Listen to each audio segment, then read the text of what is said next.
predicting hyperlocal flooding, documenting industrial history, capturing real-time pollution data.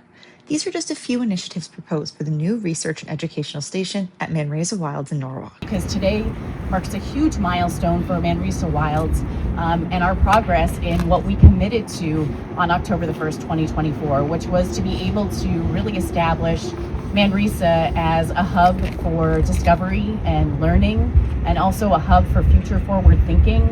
The station will be located at the site of a decommissioned power plant that is currently being turned into a public park and community hub. And the legacy that Austin and Allison are sharing with us here in the city of Norwalk, and the legacy they will leave eventually for this beautiful property that had sat for a decade or more, and that had been an ugly power plant with oil and coal and flooded, that will be transformed into really a beautiful, beautiful place thanks to their generosity. Officials announced the launch of R.E.S.A in late May, calling the initiative a living lab for coastal research, environmental stewardship, and place-based education. My job now is, it's a statewide job. I'm Commissioner of Economic Development throughout the state. So I'm not supposed to say this, but I'm going to say it now. This is my favorite project in the entire state of Connecticut. Just keep that between us, please. But I'll tell you why it's my favorite project. It's my favorite project because of all that it represents. It represents a truly generational philanthropic gift on behalf of the McCourts. I mean that when I say truly generational, because this is something that will last truly through generations. Founding partners include Woods Hole Oceanographic Institute, the Maritime Aquarium, Wesleyan University, Sacred Heart University, and the Norwalk School District. We look forward to our students and staff bringing their knowledge, curiosity, and expertise to this important work. This partnership will provide meaningful opportunities for hands-on learning while helping us better understand and protect the Long Island Sound ecosystem and the Connecticut's coastlines for generations to come. Manresa Island Corp, the nonprofit behind this transformation, has initially invested $500,000 in grants to these organizations to start their research efforts.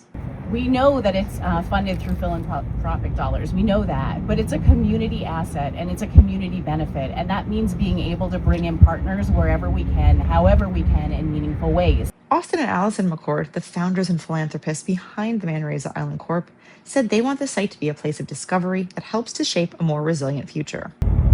What's unique about Manresa that's a little bit different than Woods Hole is its urban setting. The fact that it is part of the Long Island Sound watershed.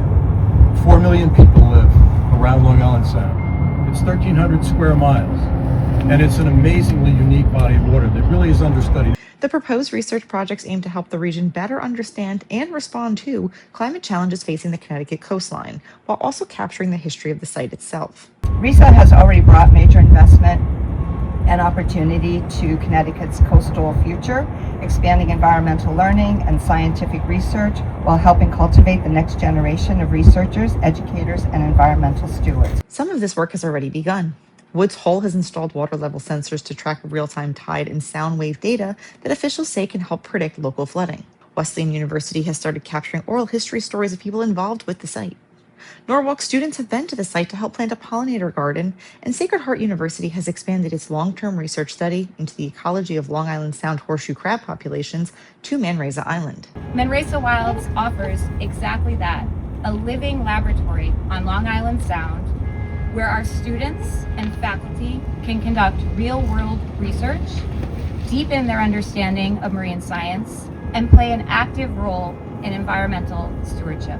Future proposals include a state-of-the-art coastal research vessel, solar-powered water quality observatories that can capture real-time pollution data, investigations into the shipwrecks and their ecosystems located just off the coast of Manresa, and restoration ecology efforts to promote coastline resiliency. What excites me most really is the collaboration.